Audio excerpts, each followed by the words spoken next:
반갑습니다. 오늘도 우리 모든 성도님들에게 하나님께서 은혜와 평강을 주시라고 했습니다.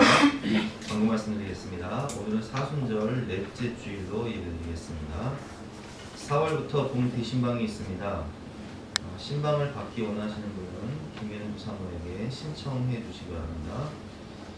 이번 신방은 신청하신 분들이 한해서만 신방을 진행하도록 하겠습니다. 4월 예배위원 및 봉사 안내 게시판 참조해 주시고요. 예배 후에 마스크를 가져가시기 바랍니다. 이 시간 성령의 임재와 예배를 위해서 합심해서 기도하신 이후에 우리 대표에서 조선현 장로님께서 대표로 기도해 주시겠습니다.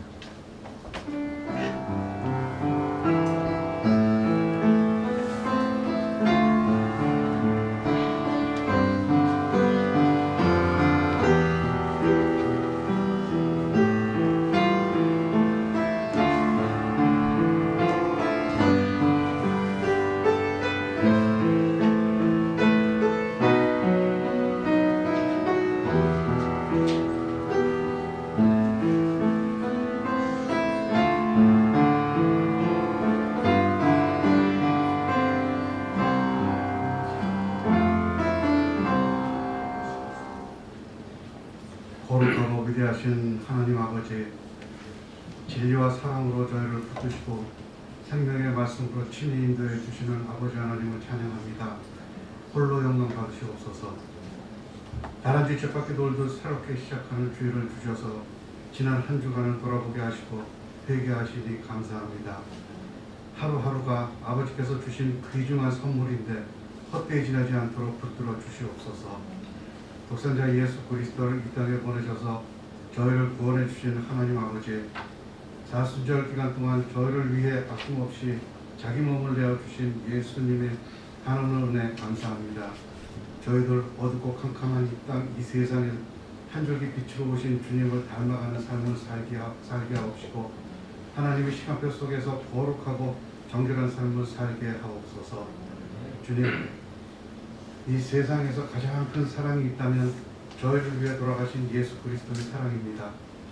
사순절 기간을 통해 주님께서 받으신 멸시, 천대, 고통을 생각하며 조용히 주님 앞에 무릎 꿇는 저희들 되게 하옵소서.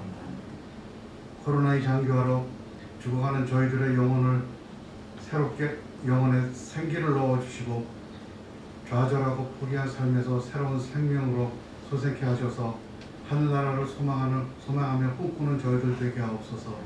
주님, 저희는 주님 한 분만으로 충분하다고 말하지만 막상 세상 어려움에 부딪히면 인맥과 물질을 먼저 찾는 저희들입니다. 긍휼히 여겨주시옵고 용서하여 주시옵소서. 이 시간 저희들 구원받는 것으로 만족하지 않도록 하시고 구원받은 이후의 삶이 얼마나 변했는지, 주님 닮아가려고 노력했는지 자신을 돌아보는 귀중한 시간 되게 하옵소서. 교회를 위해 기도합니다. 코로나로 인한 어수선한 분위기 가운데 소극적인 신앙생활을 청산하고 다시 온 성도들이 마음을 가다듬고 도약하는 예수랑 교회가 되게 하옵소서. 빠르게 변화하는 세월 속에서 하나님의 선하신 뜻이 무엇인지 분별하며 하나님 말씀에 합당한 교회, 하나님 뜻을 이루어가는 교회가 되게 하옵소서. 이제 목사님을 통해 주시는 말씀을 듣습니다. 말씀 가운데 막혔던 문제들이 해결되는 은혜의 시간 되게 하옵시고 주신 말씀을 붙잡고 한 주간을 살게 하옵소서. 모든 영광 홀로 받으시옵고 길이요 진리요 생명이신 예수님의 이름으로 기도합니다.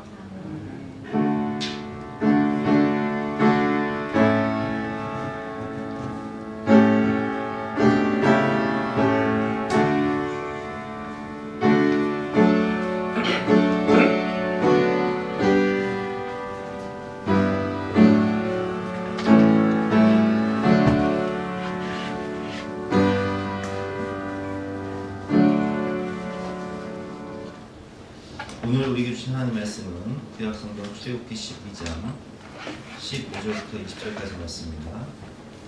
구약성경 98면입니다.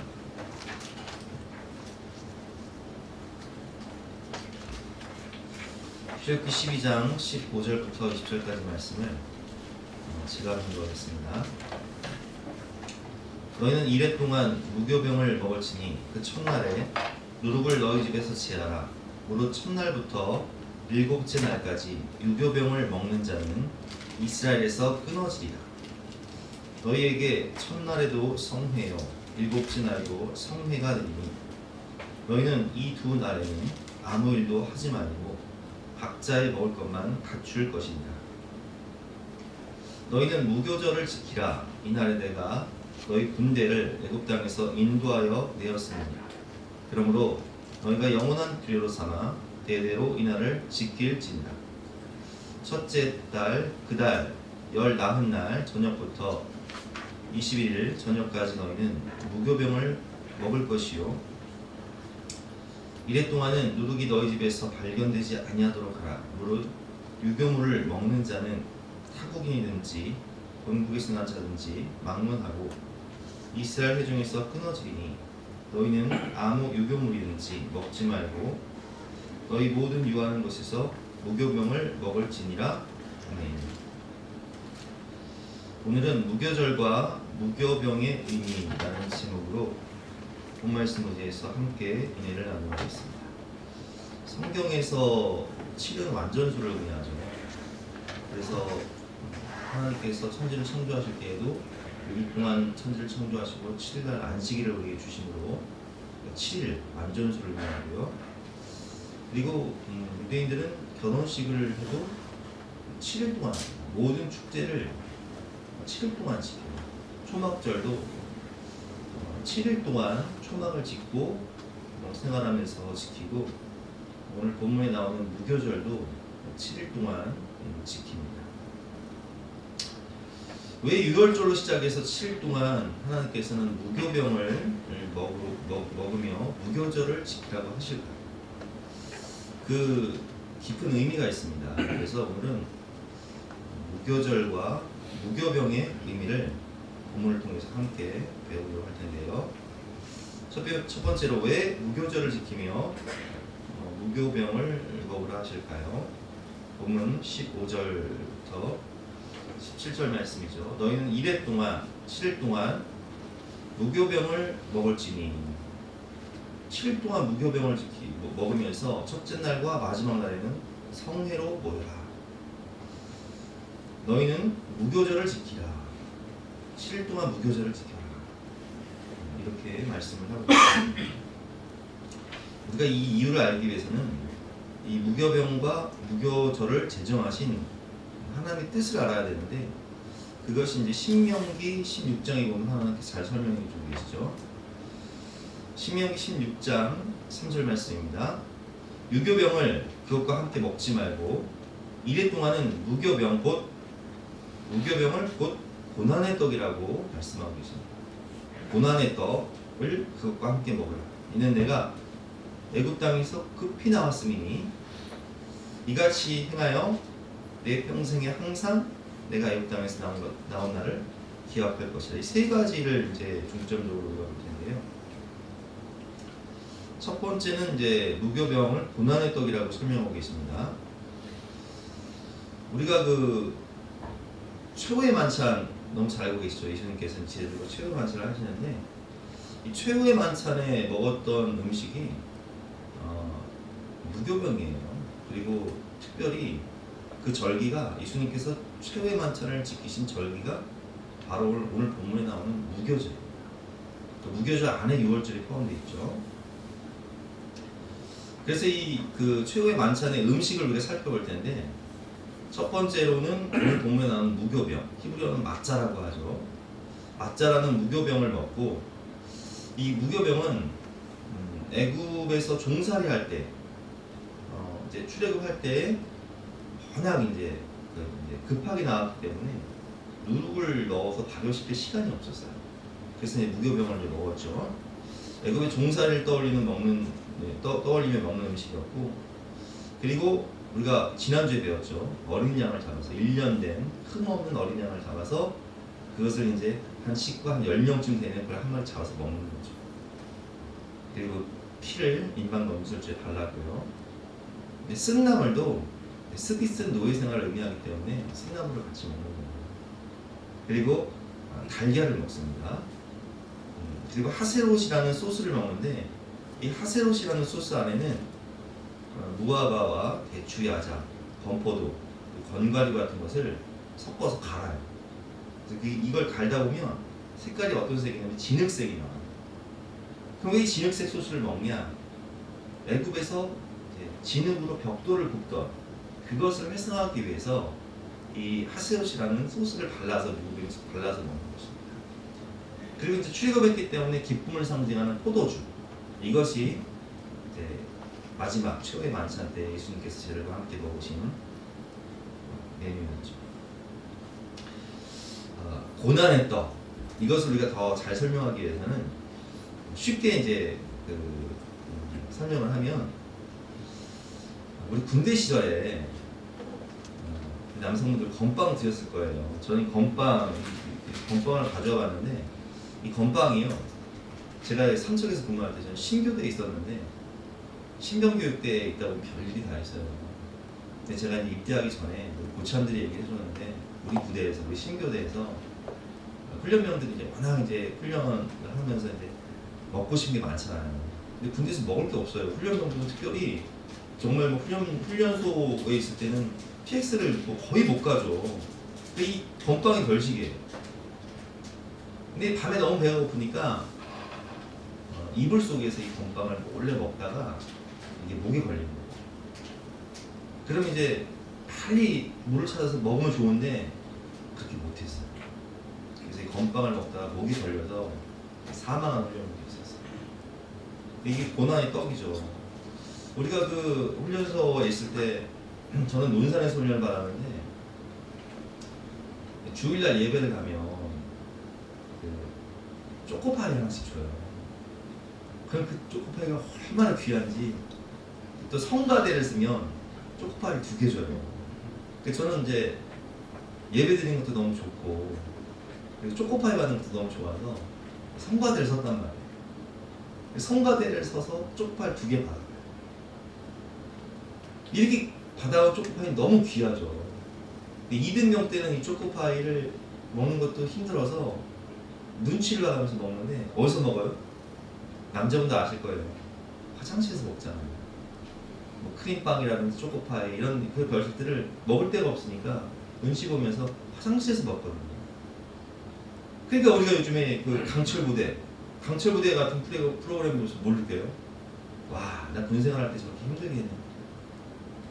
내가 초코파이 하나 제대로 못 먹고 저렇게 행군하면서 저렇게 고생했네. 그걸 보면서 마음을 새롭게 잡는 거예요. 참, 지금은 얼마나 참 감사한지. 그 고난의 시기를 다 보내고 지금 하나님이 주신 은혜를 생각하니까 얼마나 감사합니다. 이 무교병을 일주일 동안 먹으면서 그걸 생각하는 거예요. 야, 우리가 애굽에 종사를 할 때는, 우리 조상들이 그 애굽에서 종사를 할 때는 이렇게 진흙을 이겨서 벽돌 구우면서 이렇게 살았는데, 이제는 우리가 이렇게 자유를 얻어서 마음껏 이 어린 양을 먹고 그 피를 인방과 무속주에 바르고 마음껏 하나님을 예배하고 하방과 자유를 누릴 수 있으니 참 감사하다. 이런 의미로 무교병은 고난의 떡이라고 표현하고 있는 거죠. 그리고 16장 3절 말씀, 우리 아까 읽었지만 두 번째 단락이죠. 이는 내가 애굽 땅에서 급히 나왔음이니, 애굽 땅에서 급히 나왔으니까 이것을 먹어라. 자, 보세요 여러분. 죄는요, 뜨거운 맛을 봐야 버리게 돼요. 우리가 어렸을 때 애들 키우는 부모님 아실 거예요. 이거 뜨거우니까 만지지 마라 100번 말해도 소용없어요. 애들이 뜨거운 맛을 봐야 돼요. 그래서 일부러 뜨거운 냄비에 한 1초 정도 딱 대줘. 그러면 지가 딱 뜨거우니까 절대 그 근처를 안 가요. 이게 말해서는 안 돼요. 자기가 그걸 경험해 봐야 돼요. 근데 바로가 하나님께 완전하게 이제 거부를 하다가, 하나님 뜻을 거부하다가 바로의 그 장자를 치시니까 애굽의 첫 것을 다 죽잖아요. 그 사건을 통해서 뜨거운 맛을 보니까 이스라엘 백성들을 다 보내준단 말이에요. 근데 우리는요, 바로와 같이 마음을 강팍해서 예수 믿기가 힘들어요. 그럼 어떻게 해야 돼요? 이 뜨거운 맛을 봐요. 그래서 하나님은 이제 하나님의 뜻은 우리가 그냥 좋은 말로 할 때, 좋은 말로 할 때 오면 좋은데 그렇지가 못하다 보니까 뜨거운 맛을 보여주세요. 때로는 어떤 사건을 통해서, 때로는 어떤 질병을 통해서, 때로는 가족들의 질병을 통해서, 고난을 통해서, 또 저 같은 경우는 사업의 실패를 통해서 이런 뜨거운 맛을 보고 이 죄의 결과는 너무 참혹하구나. 죄의 시작은 사망이구나. 내가 하나님 떠난 결과가 이렇게 비참하구나. 그 쓴맛을 보고 하나님께 돌아와 죄를 버리는 거예요. 여러분, 개구리가 뜨거운 물에 탁 넣으면요, 뜨거우니까 확 뛰어요. 그렇죠? 근데 개구리를 죽이는 방법이 어떤 방법이 서서히 죽이는 거예요. 찬물에 놨다가 이제 군불에, 뜨거운 군불에 서서히 데우면 좋다 하면서 무슨 온천에서 사우나에서 목욕탕에서 목욕하듯이 좋다 하다가 어느 순간 임계점이 지나면 죽어 있는 거예요. 사탄은 우리를 그렇게 서서히 죽이는 거예요. 그래서 하나님께서 우리에게 뜨거운 맛을 보게 하셔서 그 죄에 대여서 깜짝 놀라서 그 죄를 버리고 하나님께 돌아오고 회개하게 만드시죠. 애굽 땅에서 급히 나왔다는 거예요. 장자의 죽음을 통해서 바로가 뜨거운 맛을 보고 급히 나오게 되었다는 거예요. 그러니까 여러분 보세요. 왜 무교병을 먹어요? 애굽에서 나올 때 무룩을 넣어서 이스트, 효모를 넣어서 반죽을 발효시킬 시간이 없었어요. 그러니까 그냥 물에다 밀가루 반죽해서 그걸 어깨 이제 천에 딱 이렇게 묶어가지고 어깨 메고 나오는 거예요. 그게 무교병이에요. 그걸 일주일 동안 먹은 거예요. 출애굽에서.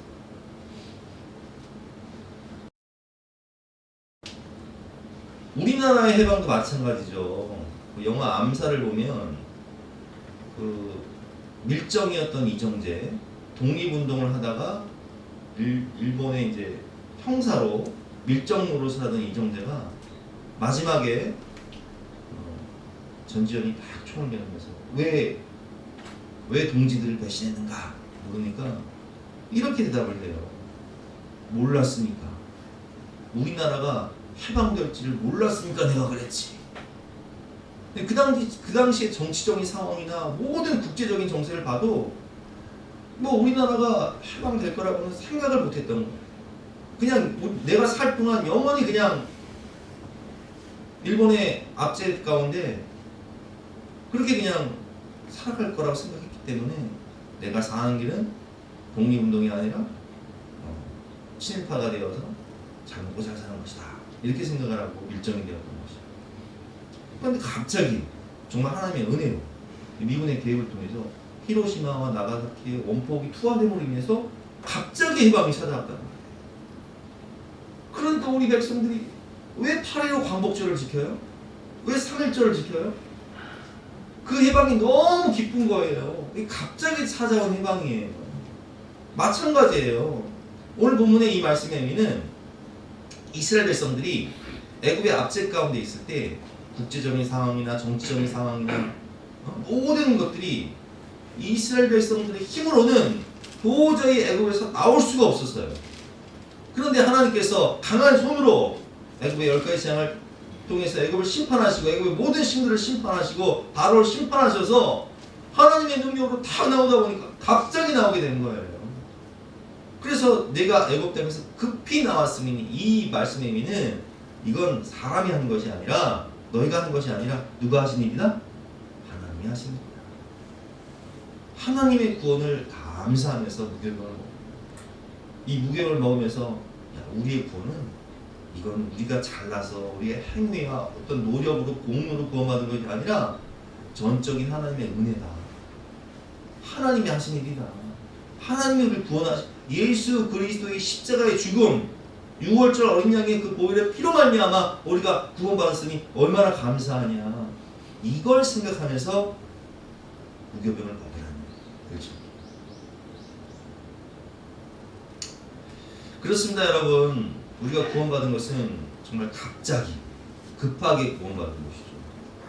나의 행위나 공로가 아니에요. 하나님의 전적인 은혜였어요. 그 사건, 그 질병, 그 그 고통, 그 아픔이 있었기 때문에 우리는 죄를 버리고 하나님께 돌아와 회개하고 성령받아 하나님의 자녀가 되는 권세를 얻게 된 것입니다. 출애굽은 하나님의 전적인 계획이었습니다.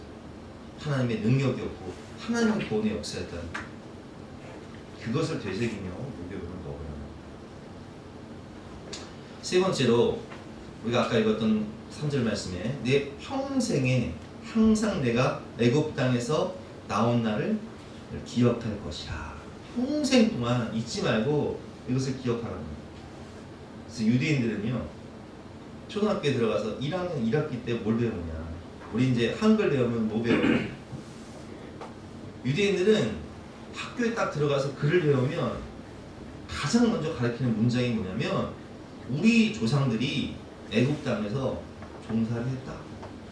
이걸 먼저 알아요. 잊지 말라는 거예요. 하나님이 행하신 구원을 평생 잊지 말라는 거예요.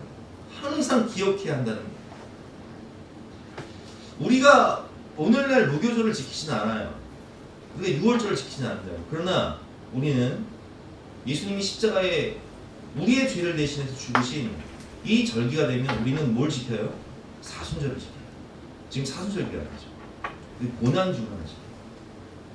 이 무교절과 우리의 사순절 그리고 고난 주간은 공통점이 있어요. 똑같은 기간이에요. 그리고 우리는 이 예수님의 십자가의 죽음을 생각하면서 이 사순절 기간, 고난 주간 우리를 위해 하나님의 어린 양으로 오셔서 몸 찢기고 피 흘리신 그 십자가의 죽음을 생각하며 어떤 분들은 사순절 기간 동안 매일 하루에 한 끼씩 금식하는 분도 계시고, 그리고 어떤 분들은 금요일마다, 예수님께서 금요일날 이제 십자가에서 돌아가셨기 때문에 금요일마다 일주일에 한 번씩 금식하는 분도 계시고, 또 어떤 분들은 고난 주간이 되면 3일씩 금식하는 분도 계시잖아요. 왜 그래요? 십자가에 나를 위해 죽으신 그 십자가의 사랑, 예수님의 사랑을 기억하기 위해 평생 동안 그 은혜를 잊지 않기 위해 우리가 사순절 기간, 고난 주간이 되면 그 나를 위해 생명 바쳐 죽으신 주님의 사랑을 기억하면서 금식하면서 그 고난에 동참하는 거예요. 그리고 히브리어로 이제 맞자라고 했죠. 무교병이. 맞자는 밑지바, 율법과 단어가 똑같아요. 히브리어는. 그래서 하나님의 말씀을 생각하며 제사장적인 삶을 살아라. 또 이런 의미가 있습니다. 평생 동안 하나님의 말씀을 기억하며 말씀대로 살아라. 이런 의미가 있습니다. 예수님께서 6월절에 행하신 그 최후의 만찬이 바로 오늘 본문에 나오는 내용과 똑같다고 했죠. 맞자라고 했습니다. 성찬식의 떡이 맞자, 무교병이다. 그래서 이 맞자는 예수님의 몸을 의미합니다. 마태복음 26장 17절 말씀 보면 무교절의 첫날에 예수님께서 최후의 만찬을 행하십니다. 이런 부분들은 참 새롭죠. 무교절 첫날에 제자들이 예수께 나와는데 6월절 음식 잡수실 것을 우리가 어디서 준비하시기를 원하시나이까? 이르되 성한 아무에게 가서 이르되 선생님 말씀이 내 때가 가까워 왔으니 내 제자들과 함께 6월절을 내 집에서 지키겠다 하시더라 하라 하시니. 그래서 이제 마가복음의 저자인 마가의 다락방에서 최후의 만찬을 이제 행하시게 되는데, 제자들이 예수께서 시키신 대로 하여 6월절을 준비하였더라. 그들이 먹을 때에 예수께서 떡을 가지사 축복하시고, 맞자, 이 무교병을 가지고 축복하시는 거예요. 그래서 우리가 성찬식 할 때 우리는 보통 이제 제과점에서 예수님께서 몸이 찢기셨다라는 것을 표현하기 위해서 보통 이제 식빵 같은 걸 가지고 부드러운 빵 같은 게 이렇게 나누긴 하는데, 사실 예수님께서 나누신 빵은 이런 유교병이 아니라 무교병입니다. 이스트나 토모가 없는, 그래서 부드러운 빵이 아니라 사실은 굉장히 딱딱하고 이렇게 부스러지는 그런 무교병이었다는 사실을 알 수 있습니다. 그리고 예수님께서 제자들에게 주심이 이르시되 받아서 먹으라. 이것은 내 몸이라. 이 맞자를 주시면서 이 무교병을 주시면서 내 몸이라 말씀하신 것이죠. 누가복음 22장 19절 말씀 또 떡을 가져 감사기도 하시고 떼어 그들에게 주시며 이르시되 이것은 너희를 위하여 주는 내 몸이라. 너희가 이를 행하여 나를 기념하라 하시고 아멘. 성찬식을 통해서 예수님께서 자신의 몸을 이렇게 주시는데 이것을 기념하라, 기억하라 이렇게 말씀하고 계십니다. 그렇다면 우리가 무엇을 기억하고 기념해야 할까? 그것을 또 알아야 돼요.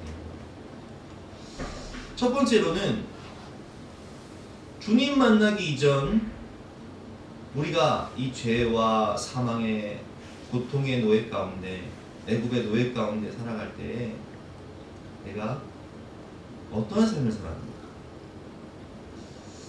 여러분들 예수 만나기 전에, 구원받기 전에 세상에서 방황할 때 어떤 삶을 살았습니까? 내 죄로 인해서 삶이 형편해지고 무너지고 가정이 지옥과 가고 나도 죽고 남도 죽이던 인생, 늘 싸움이 그치지 않고 마음에 고통이 가득하고 죄의 삭은 사망이기 때문에 구원받지 못한 상태에서 지옥의 문을 향해 달려가고 있는, 그래서 마음속에 참 표현할 수 없는 그런 영원한 두려움을 가지고 살았다고 합니다. 그때를 기억하라는 거예요. 구원받기 이전에 내가 어떻게 살았어. 두 번째로 그 바로와 애굽의 속박, 죄와 사망에서 우리를 신속하게 구원하시고 건지신 하나님의 은혜와 사랑, 그 은혜와 사랑, 구원받은 기쁨을 기억하라는 거예요. 우리가 성경을 보면 베데스다 연못에 38년 된 병자가 나오잖아요. 여러분 38년 동안 질병에 매여있던 그 사람, 아니 38살이 아니라 38년 동안 질병에 매여서 그 질병에서 낫기를 원하는 마음으로 베데스다 연못가에 물이 움직이면 가장 천사가 와서 목욕을 탁 돌아갈 때 가장 먼저 목욕하는 사람이 이 질병에서 치유한다는 믿음을 가지고 38년 동안 질병의 고통에 매여 살아가는 그 인생, 그가 예수를 만나서 구원받고 예수님께서 뭐라고 말씀하시죠? 일어나 내 자리를 들고 걸어가라. 이 병에서 고침을 받아라. 이 질병에서 해방과 자유를 얻고 구원받았을 때 그 기쁨이 얼마나 대단하겠어요. 한 여인이 12년 동안 혈루병으로 인해서 고통받았습니다. 혈루병이 뭐예요? 유출병이에요. 피가 계속 나는 거예요. 그래서 정상적인 결혼 생활을 할 수가 없고요. 그리고 이 유출병은 부정한 병이기 때문에 집 밖에 머물러야 됩니다. 가족과 함께 생활할 수가 없어요. 그래서 이 여인은 이 병을 고치고자 자신의 전 재산을 털어서 많은 병원을 찾고 많은 의원들을 찾았지만 재산은 다 날리고 이 병은 더 중화해져서 단절된 집 밖에서의 외로운 삶을 살고 있을 때 예수님 앞에 나아가 당당하게 예수님 저 좀 고쳐주세요 말하고 싶지만 자신은 나병 환자와 같이 부정하기 때문에, 유출병은 나병 환자와 같이 부정하기 때문에 집 밖에 머물러야 되고 사람을 접촉하면 안 되잖아요. 근데 너무 부끄러운 병이라 예수님께 고쳐달라는 말도 못하고 그냥 예수님 옷이라도 옷자락이라도 만지면 날까 하는 믿음을 가지고 사람들이 몰렸는데 예수님 곁으로 가서 그 옷자락을 만지지 않습니다. 그때 그 혈루의 근원이 끊어지고 예수님께서는 그 여인의 육신의 질병뿐만 아니라 이 마음의 질병 그리고 영혼의 구원을 주시기 위해서 누가 내 옷자락을 만졌느냐 이렇게 말씀을 하시죠. 자기에게 능력이 나가신 것을 아시고 누가 내 옷자락을 만졌느냐. 제자들은 영문도 모르고 예수님 사람들이 이렇게 몰려드는데 무슨 말씀을 하시는 거야? 아니다. 지금 내 능력이 나갔다. 이 여인이 숨길 수 없는 것을 알고 예수님께 자신의 모든 과거의 삶을 고백합니다. 그때 예수님께서 뭐라고 말씀하시죠? 나를 안심하라. 내 믿음이 너를 구원하는 거다. 이 말씀의 뜻이 뭐예요? 이제는 육신의 질병에서 자유할 뿐만 아니라 마음의 아픔 다 치유받고 너의 영혼이 구원받아 하나님 자녀로서 하나님의 딸로서 당당하게 보배롭고 존귀하게 살아라. 이런 뜻이 아니겠습니까? 그렇습니다. 여러분, 우리가 하나님이 나를 어떻게 사랑하셨는지, 나를 어떻게 구원하셨는지 그 은혜와 사랑을 기억하며 감사하며 살아야 합니다. 세 번째로 이 성찬식의 의미는 구원받은 자로서의 제사장적인 삶을 살아라, 이런 의미입니다.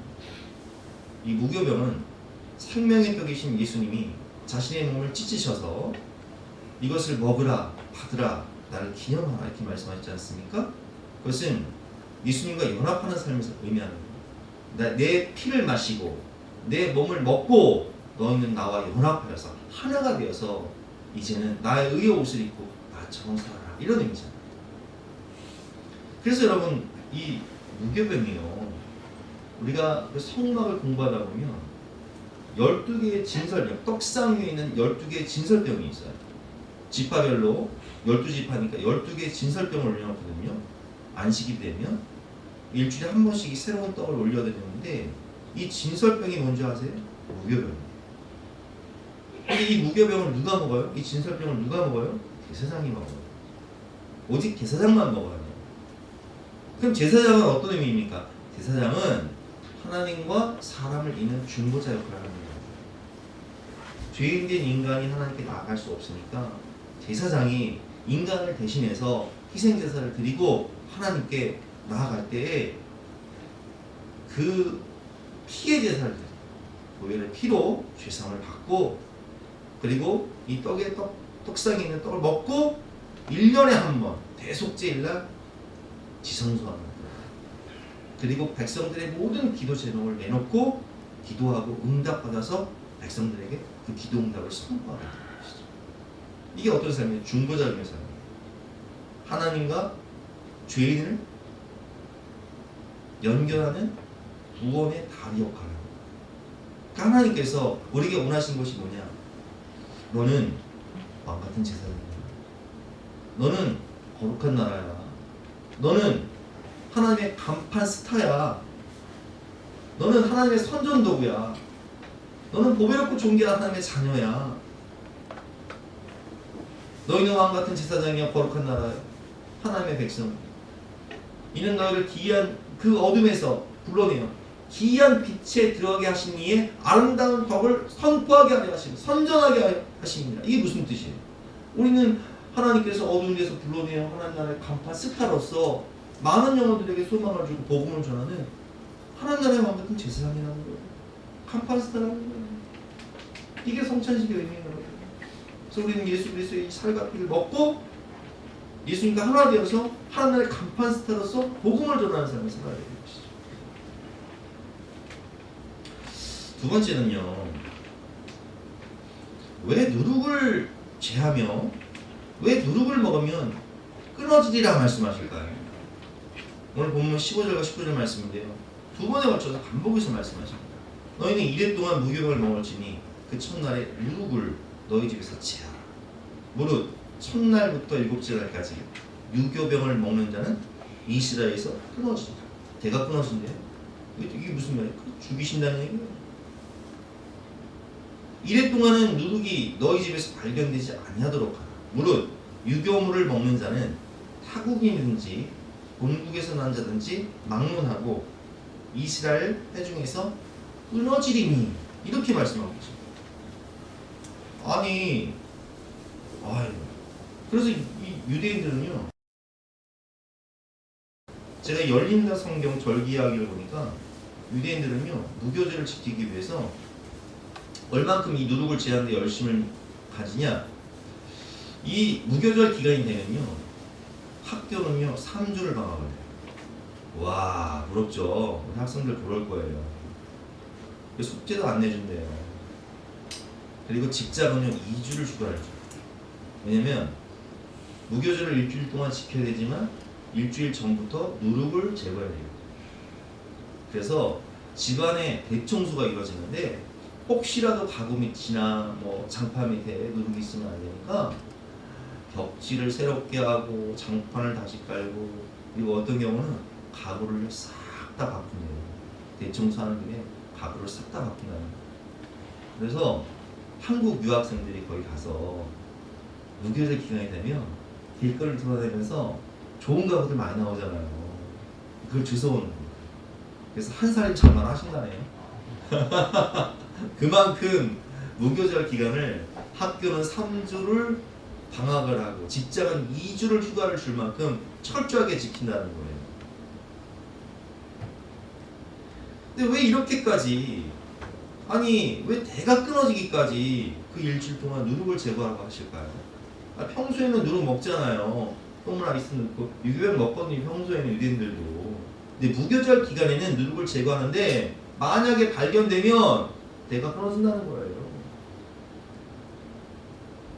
아니 이게 마약도 아니고 독약도 아닌데 뭘 이렇게까지 하실까?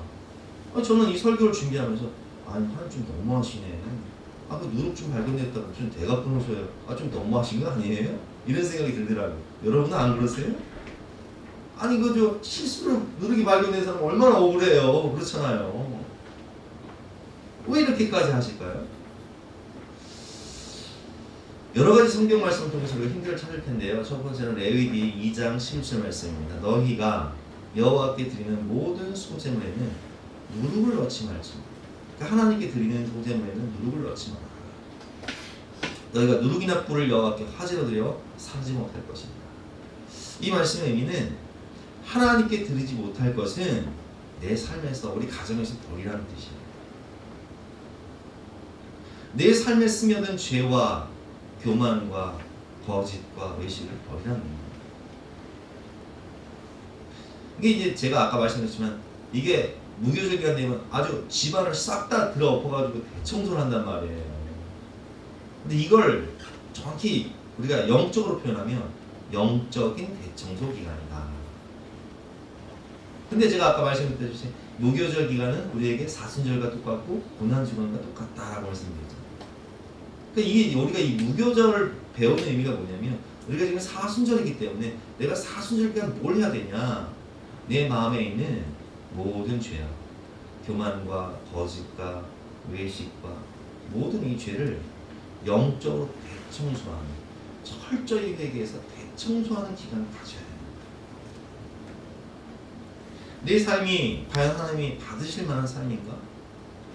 우리가 우리의 몸을 거룩한 산 제물로 예배를 드린다고 하는데 과연 이 내 몸이, 내 몸뚱이가 하나님이 받으실 만한 거룩한 삶을 살고 있는가?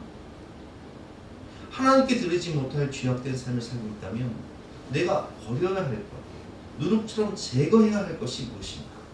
이것을 우리는 이 사순절 기간 동안 깊이 성찰하고 회개하고 또 회개를 통해서 철저히 버려야 해요. 삶의 구조조차 죄악된 습관을 끊어버리는 그런 기회를 얻는 것입니다. 특별히 잘 나갈 때, 성공할 때 우리가 존경받을 때, 직분이 올라갈수록 외식을 하지 말아야 되는데 이게 신앙생활 참 위험 요소예요. 왜냐면 우리가 처음 은혜 받았을 때는요 철저히 회개하고 사람이 확 바뀌기도 해요. 그런데 신앙생활 5년, 10년, 20년 하다 보면 이 타성에 젖어서 외식하기가 싫어요. 그러니까 예수님께서도 누가 보면 12장을 보면 사람들이 몰려들 때 막 무리들이 애워쌀 때 예수님께서 무슨 말씀하십니까? 12장 1절 말씀. 그동안 무리 수만 명이 모여 서로 밟힐 만큼 되었더니 예수님의 인기가 하늘을 치솟는 거예요. 근데 예수님께서 그때 제자들에게 이렇게 말씀하십니다. 예수께서 먼저 제자들에게 말씀해 주시되 바리새인의 누룩 곧 외식을 주라.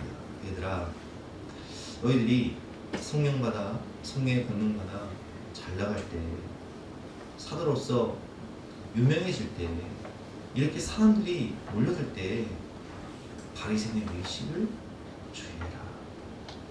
이 외식이란 뜻은 가면이란 뜻이에요. 페르소나라고 하죠. 연극할 때 가면을 쓰고, 유럽에서는 연극할 때 가면을 쓰고 하잖아요. 근데 이게 외식이 가면이에요. 이중적이라는 거죠. 겉과 속이 다른 거예요. 외식을 주의하라는 거예요. 겉과 속이 다른 삶을 경계하라는 거예요. 그럼 모든 것은 다 드러납니다. 내 생각이 다 드러나고 내 말과 행동이 다 드러나고 은밀하게 조용한 곳에서 행하는 것이 다 드러나요. 이 남만은 새가 듣고 밤만은 쥐가 듣는다고 다 드러나는 거예요. 예수님께서 그 부분을 말씀하시는 거예요. 2절과 3절 말씀에 감춘 것이 드러나지 않을 것이 없고 숨긴 것이 알려지지 않을 것이 없나니 이러므로 너희가 어두운 데서 말한 모든 것이 방명한 데서 들리고 너희가 골방에서 귀에 대고 말하는 것이 지붕 위에서 전파되고. 요즘에 우리가 뉴스를 많이 보지만 카톡, 단체 카톡에서 한 말들이 다 유출돼서 다 드러났어. 어떤 사람들은 뭐 카톡에 정말 하지 말아야 할 그런 영상들을 올리고 하지 말아야 할 말을 하고 그래서 이게 다 드러나서 감옥에 가는 경우도 있잖아. 인생이 한 방에 무너지는 경우가 있다. 연예인들 중에도 있고 정치인들 중에도 있고. 저랑 우리는 여러분들의 스마트폰은 다 알고 있어요. 여러분들이 무슨 말을 하는지 또 그 스마트폰 안에 어떤 사진이 있는지 어떤 영상이 있는지 다 알고 있다. 그럼 스마트폰만 할까요? 하나님 더 잘 아시죠. 그렇기 때문에 우리가 이 외식을 경계해야 되는 거예요. 이중적인 삶을 살지 말고 이 사순절 기간 고난주간 기간을 통해서 내 안에 있는 이 죄악들, 외식들, 거짓들을 다 버리고 새롭게 됩니다. 철저히 회개하고 버릴 것들을 버리고 새롭게 되어서 정말 경건의 모양만 있는 것이 아니라 경건의 능력까지 갖추는 삶을 살아라. 이런 의미로 노력을 지하라 이렇게 말씀하십니다. 외식은 포장된 삶, 가면이라고 말씀하셨죠. 그래서 예수님께서 바리새인들을 말씀하실 때 회칠한 무덤이야. 회칠한 무덤이라는 뜻이 무슨 뜻이에요? 겉은 번지르한데 회칠을 해서 번지르한데 그 속에는 아주 시체가 썩어서 구데기가 우글우글하는 것이 회칠한 무덤이라는 뜻이에요. 겉은 번지르하지만 속은 시체가 썩고 있는 모습을 표현하시는 말씀이죠. 가짜 경건이 우리의 영을 죽이기 때문에 하나님께서는 순전하고 진실한 삶을 요구하시는 것입니다. 그것이 고린도전서 5장 6절 말씀으로 나와 있죠. 제가 읽어보겠습니다. 너희가 자랑하는 것이 옳지 아니합니다. 적은 누룩이 온 덩어리에 퍼지는 것을 알지 못하느냐. 너희는 누룩 없는 자인데 새 덩어리가 되기 위하여 묵은 누룩을 내버리라. 우리의 유월절 양 곧 그리스도께서 희생되셨느니라. 이러므로 우리가 명절을 지키되 묵은 누룩으로도 말고 악하고 악에 찬 누룩으로도 말고 누룩이 없이 오직 순전함과 진실함으로 진실함의 떡으로 하자.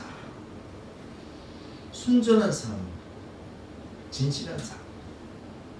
내 삶을 좀 먹고 내 영혼을 잠식하는 죄를 버리고 내 삶을 서서히 무너뜨리는 그 죄악을 철저히 버리고 순전함과 진실함의 떡으로 하나님께 드리자.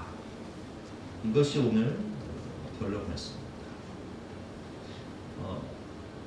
제가 조금 전에 말씀드렸지만 이런 무교절은요, 무교병은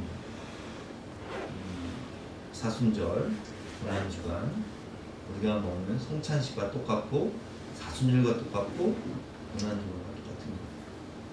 그래서 우리가 오늘 지금 사순절 기간을 보내고 있고, 그래서 사실 오늘 성찬식을 좀 할까 하다가 어차피 고난주간에 성찬식을 하니까 하지는 않았는데, 여러분 그 의미를 알고 우리가 어떤 그 형식보다는 우리의 삶, 우리의 마음을 돌아보고 정말 이 사순절 기간 우리 안에 있는 누룩들, 죄악들, 외식들, 거짓들을 철저히 회개하고 버리는, 그래서 순전함과 진실함으로 살아가시는 저와 여러분 되시기를 주님의 이름으로 축원합니다. 우리 주신 말씀 생각하면서 영상 보면서 함께 기도하시기 바랍니다.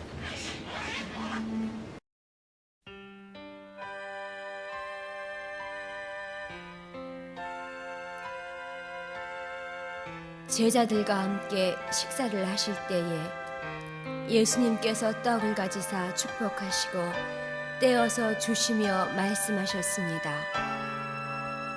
받아 먹으라. 이것이 내 몸이라.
또 잔을 가지사 사례하시고 그들에게 주시며 말씀하셨습니다. 이것을 다 마시라. 이것은 죄 사함을 얻게 하려고 많은 사람을 위하여 흘리는 바 나의 피 곧 언약의 피니라.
우리가 구원받기 이전에 그 죄와 사망을 세매어 마귀의 종노릇하며 이곳에서 종살이할 때 그 고통을 돌아보시고 그 아픔을 보시며 우리를 구원하시기 위해 6월절 어린 양으로 또 무교절에 맞자로 오셔서 우리를 위해 살과 피를 내어주신 주님의 그 공로 때문에 우리가 구원을 받았습니다.